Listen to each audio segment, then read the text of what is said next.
Bismillahirrahmanirrahim. Assalamualaikum warahmatullahi wabarakatuh.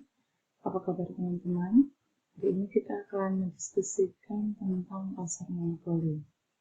Perusahaan monopoli didefinisikan sebagai perusahaan yang menjadi penjual tunggal suatu produk tanpa adanya substitusi yang mirip. Jadi dia merupakan satu-satunya perusahaan yang memproduksi suatu produk. Ciri utamanya ada 3. Yang pertama, hanya ada satu penjual atau satu produsen atau satu perusahaan. Yang kedua, produk tidak memiliki substitusi yang mirip. Jadi satu-satunya barang yang dihasilkan oleh perusahaan itu, tidak ada barang lain yang bisa menggantikan. Kemudian yang ketiga, ada sekat masuk atau perusahaan lain susah untuk masuk. Jika dibandingkan dengan pasar monopolistik yang kemarin sudah kita bahas, monopoli itu hanya ada satu seller, sedangkan monopolistik kemarin banyak ya. Untuk kebebasan masuk keluarnya di monopoli itu tidak ada. Kalau di monopolistik ada. Keuntungan jangka panjangnya positif, sedangkan di monopolistik kosong. Apakah sama-sama memiliki market power atau mampu menentukan harga? Ya. Sedangkan untuk kurva demandnya atau kurva permintaannya sama-sama menurun. Kemudian barang yang mensubstitusi atau barang penggantinya di monopoli ini tidak ada, sedangkan di monopolistik banyak. Mengapa sebuah perusahaan bisa melakukan monopoli?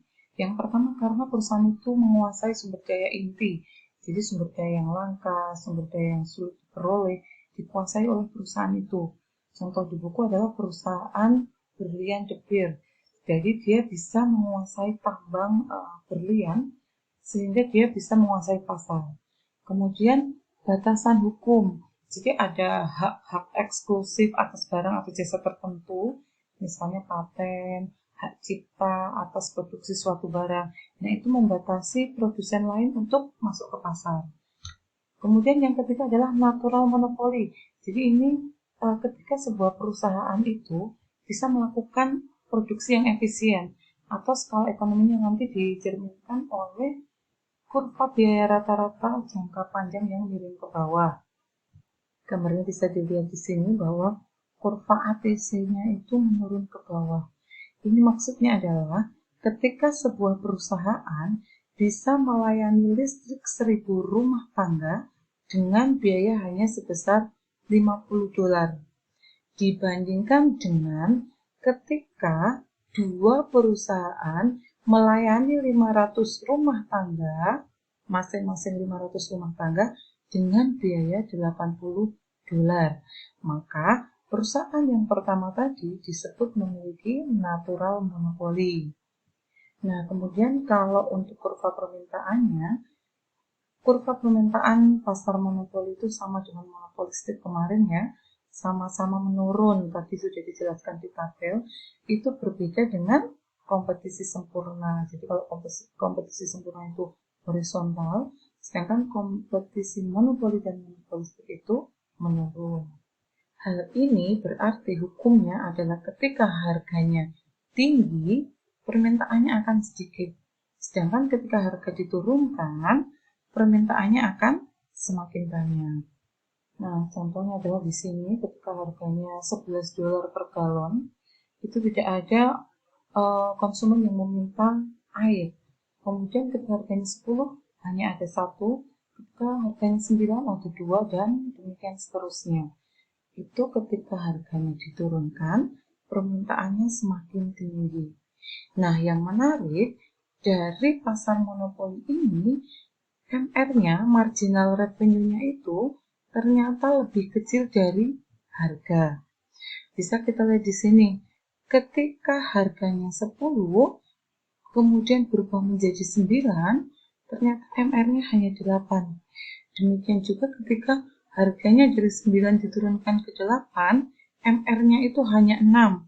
Demikian seterusnya, sehingga dalam pasar monopoli ini ada dua pengaruh. Yang pertama, output effect.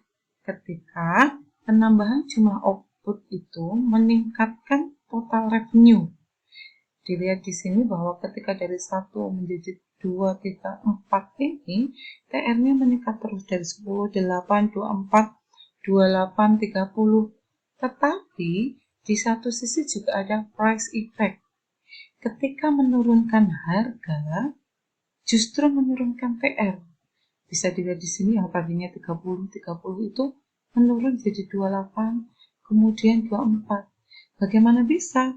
Karena ketika harga dikalikan kuantitas, itu jumlahnya akan semakin turun. Misalnya dari 4 kali 7, TR-nya itu 28. Nah, di sini lama-lama ketika kuantitas yang diminta itu 7, harganya 4, TR-nya itu total revenue-nya sudah turun menjadi 28. Jadi di monopoli berlaku dua efek ini, yaitu output effect dan price effect.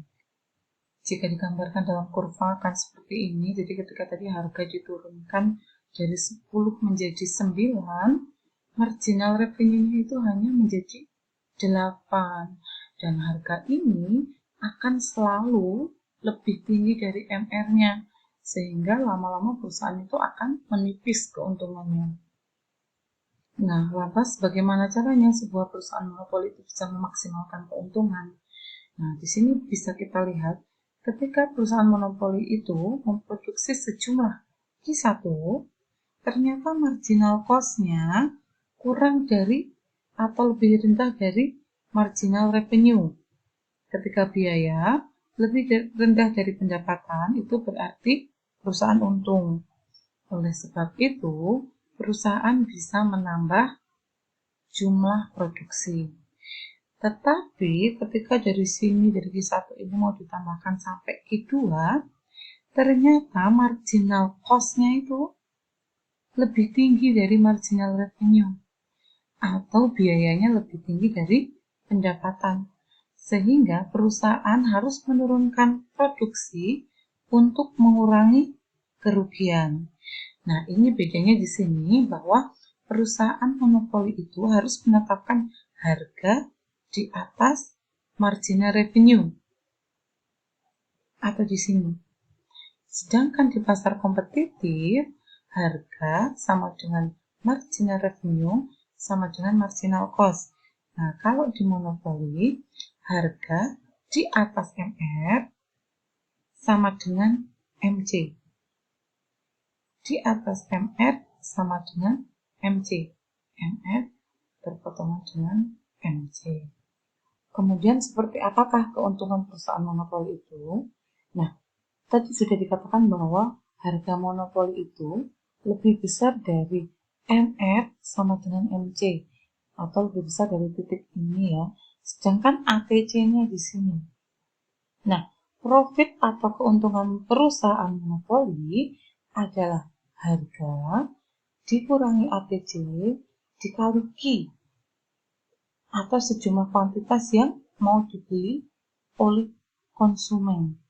Jadi, P dikurangi ATC kali Q, atau seluas EBCD ini. Itulah besaran keuntungan perusahaan monopoli. Kemudian tentang paten, sebagai salah satu sumber monopoli tadi, paten merupakan hak untuk memproduksi suatu barang selama 20 tahun. Misalnya sebuah perusahaan mampu menemukan obat corona, kemudian dia mendaftarkan paten atas obat tersebut, dia bisa menetapkan harga di atas ini selama 20 tahun. Tetapi ketika 20 tahun berlalu, hak patennya habis, perusahaan lain boleh memproduksi, sehingga lama-lama itu pasar menjadi kompetitif. Nah, harga yang dikehendaki oleh konsumen, yang disanggupi oleh konsumen itu adalah sebesar ini. Jadi mau tidak mau, perusahaan monopoli ini juga harus menurunkan harga. Jadi ketika paten masih ada, masih berlaku, dia bisa menentukan harga di atas marginal revenue. Tetapi ketika patennya habis, dia akan kembali menjadi kompetitif sehingga harga sama dengan MR sama dengan MC. Nah, untuk tingkat output yang paling efisien itu sebenarnya adalah ketika marginal cost-nya sama dengan demand, atau di sini titik perpotongan ini adalah sejumlah ini. Ini yang paling efisien, di mana nilai yang diterima oleh pelanggan sama dengan biaya yang dikeluarkan oleh perusahaan. Kalau lebih besar dari ini, nilai yang dibayarkan oleh pelanggan itu lebih kecil dari biaya yang dikeluarkan oleh perusahaan. Kalau kurang dari titik ini, lebih rendah dari titik ini, maka nilai yang diterima oleh konsumen lebih besar dari biaya yang dikeluarkan oleh perusahaan monopolis. Pada kenyataannya, monopoli itu menimbulkan ketidakefisienan. Kalau tadi ketika P sama dengan MC itu akan memaksimalkan total surplus, pada kenyataannya di monopoli harga itu selalu lebih tinggi dari MC, sehingga menyebabkan kuantitas yang seharusnya QE ini berkurang hanya menjadi sebesar QM. Hal ini menyebabkan terjadinya area pengurangan surplus konsumen atau deadweight loss. Jadi ini salah satu ketidakefisienan monopoli. Lantas kebijakan seperti apa yang bisa dilakukan oleh pemerintah? Yang pertama adalah bisa dengan melakukan undang-undang antitrust atau jaminan persaingan bebas. Jadi sebuah perusahaan tidak boleh bergabung dengan perusahaan lain yang sama-sama kuat. Atau perusahaan satu-satunya yang kuat itu tidak boleh mendirikan cabang-cabang di berbagai daerah untuk meningkatkan monopolinya. Yang kedua adalah memberikan aturan bahwa perusahaan itu tidak boleh memasang harga semaunya atau terlalu tinggi. Yang ketiga, kepemilikan publik oleh pemerintah. Perusahaan yang kira-kira tadi penting itu dikuasai oleh pemerintah. Yang ketiga, tidak melakukan apa-apa, dibiarkan saja hukum permintaan itu terjadi. Nah, untuk regulasi tadi, pemerintah itu biasanya cenderung menyarankan agar harga itu sama dengan marginal cost. Jika ini dilakukan, lama-lama yang terjadi adalah perusahaan akan rugi karena MR itu di bawah ATC. Nah, karena ini, kenapa perusahaan-perusahaan monopoli seperti listrik, air itu sering disubsidi? Ya karena ini, ATC-nya itu lebih tinggi dari MR-nya, lebih tinggi dari harganya.